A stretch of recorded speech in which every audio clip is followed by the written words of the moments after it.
Hello, I'm Susan Patricelli Regan, and I'm host of Connecticut Valley News, and I have three guests today.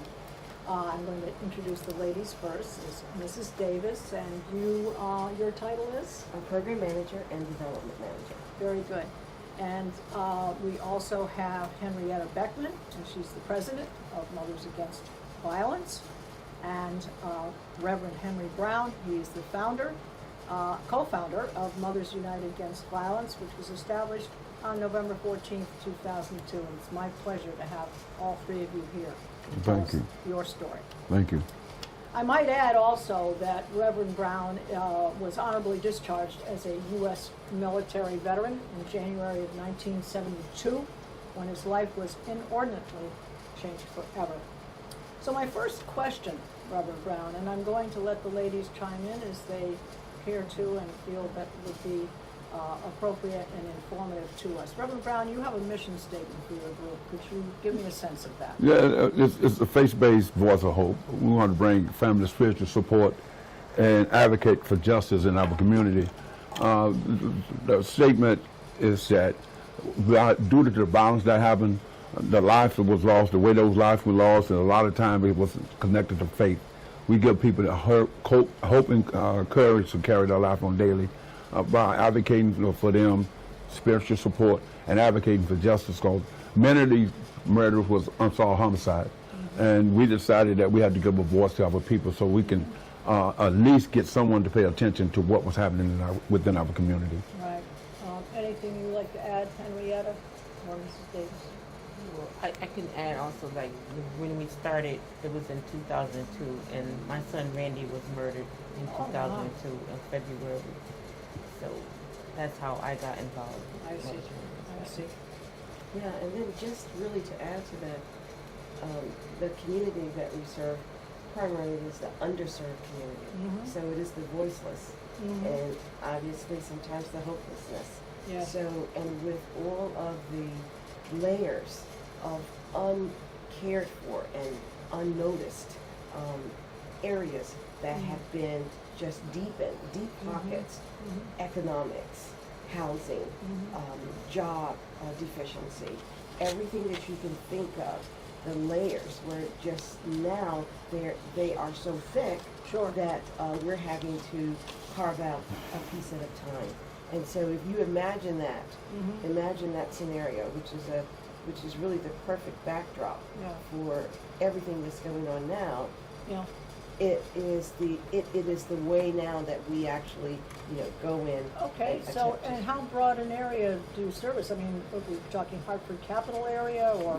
We have been as far away as Bridgeport, New Haven, Glastonbury, East Hartford, Manchester, Windsor, Windsor Locks, Bloomfield. We go where. Yeah, Newtown, absolutely. So you go there? We go there. We go there as Mothers United Against Violence, and we don't really to broaden our horizon, because we feel like it's other mothers, other people in the other communities that suffer the same fate that we are suffering. Of course. So there's a learning curve to this.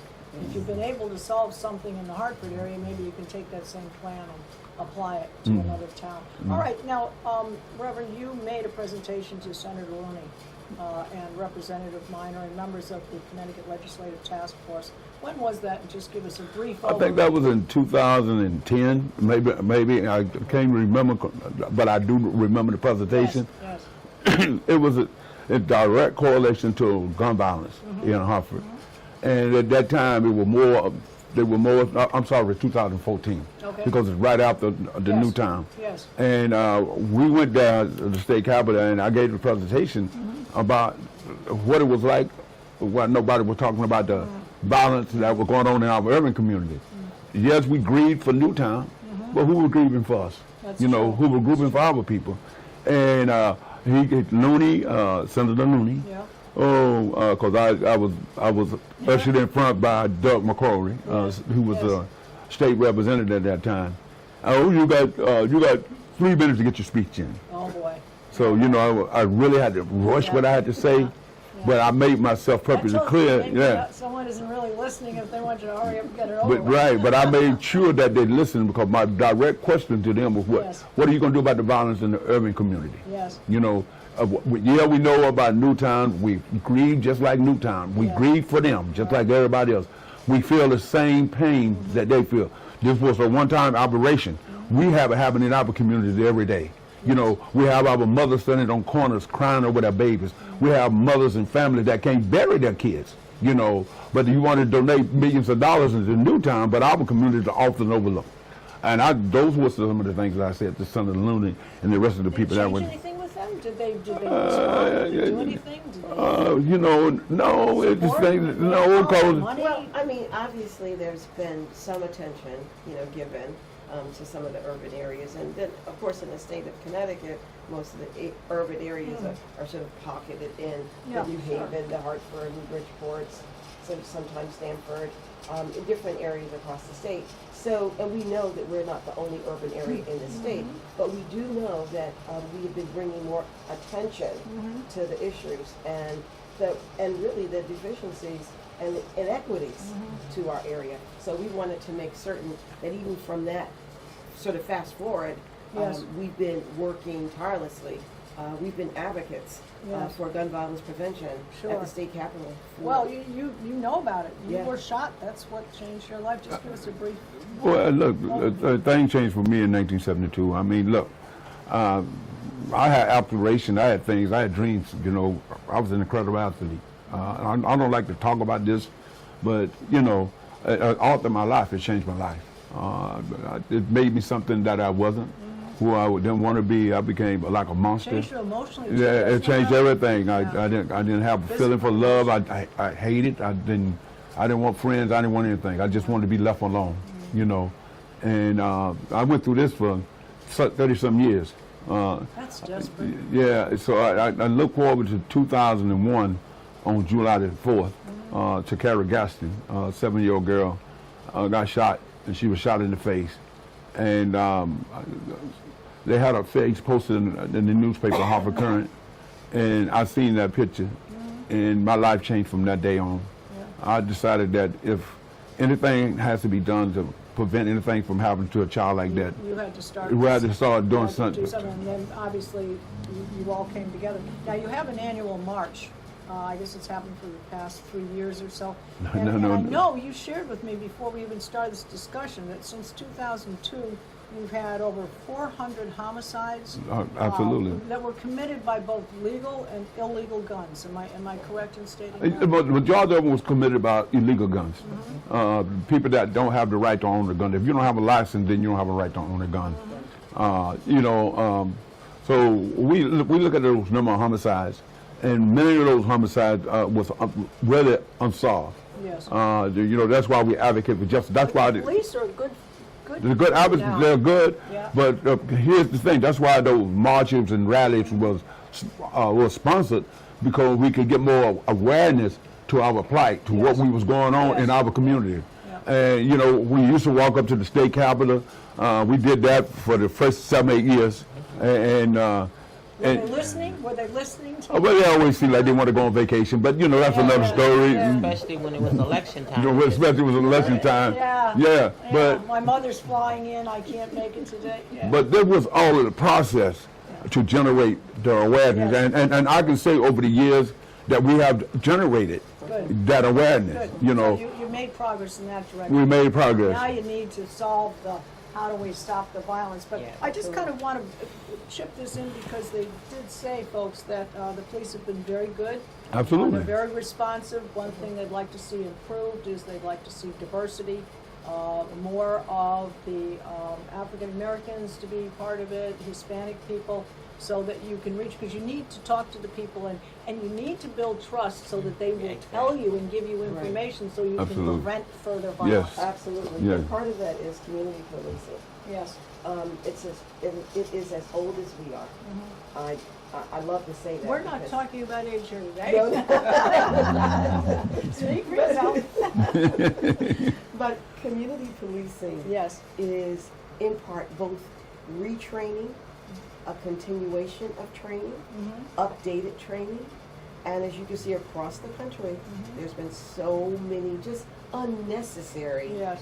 altercations between police officers and individuals of color. I can say that. It happens across the board, we know.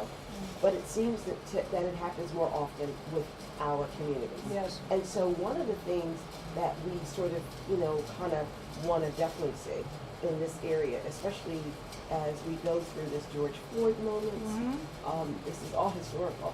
We want to make sure that there's some attention brought to how can we improve community policing, what kinds of training, additional enhancement that they need in order to be able to interface with the community that they serve. Yeah, and I see the George Floyd thing was Yeah. horrific, but what I'm hearing is that you are losing, or your voice needs to come out because you're losing so many young people. Now Yes. that gentleman, unfortunately, he had some background with the police problems and so on, but these young children are 7 and 12 and whatever age they are, they haven't started life yet. And that's why Mothers United Against Violence Yes, was brought forth, because we're talking about mothers. yes. Right. Mother nurtures, mother raised, so mother voice can be heard. People will listen to a mother voice when they don't listen to any other voice. I just wanted to say one thing, Susan, if I could. Susan. Yes. Okay. It doesn't matter if they've had a background, because everyone across the board can have a background. But it's the way a person treats a person with proper police training, Right, proper understanding the code of ethics, understanding standard operating procedures on how to handle individuals. That's the key. Yeah. No one wants to lose a child. Sure. I don't care how old Of they course. are, where they are in life, because everyone makes mistakes. Well, we're going to have an opportunity now. We're going to take a break here, and we are going to move to the sites of these violences. And I must say, it's not only guns, but knives and all kinds of violence. So we are going to actually see this, and we're going to walk with Reverend Brown.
Okay, Tell us where we are, too. Gardner and Nelson Streets.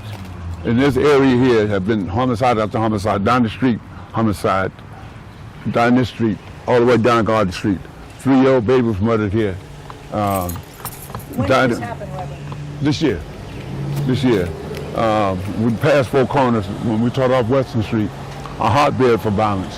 So in this whole entire area, there's been exposed to gun violence.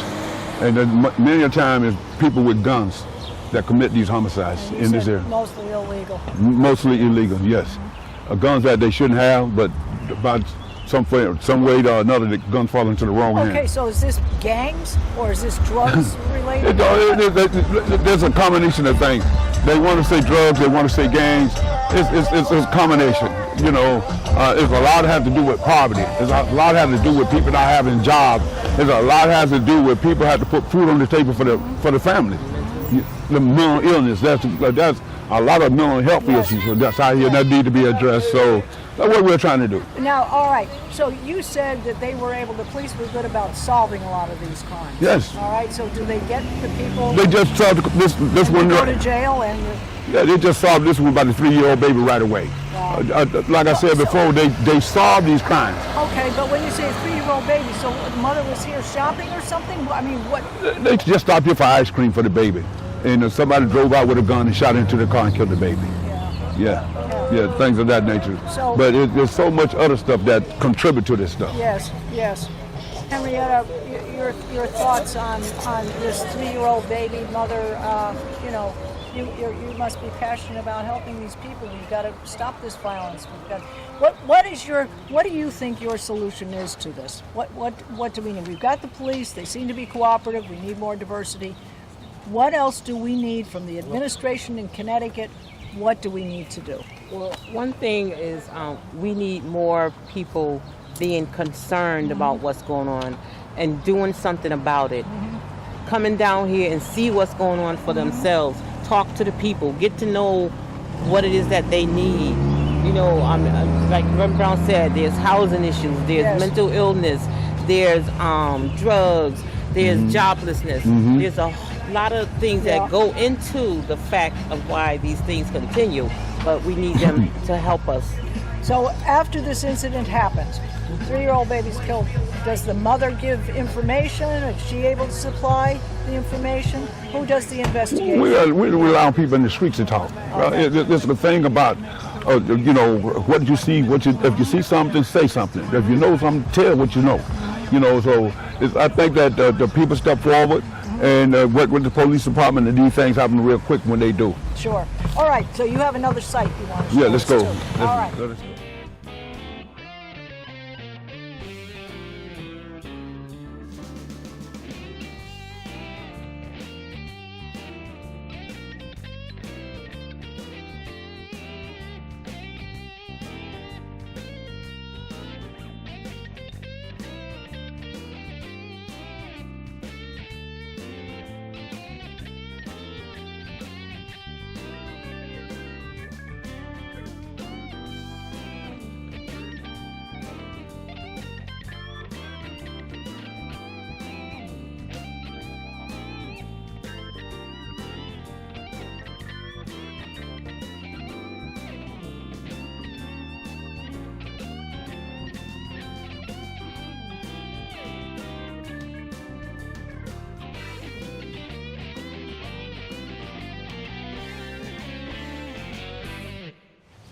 This is a site where 2 young men were murdered in the same similar situation. And where are we, Reverend, exactly? This is Magnolia Street.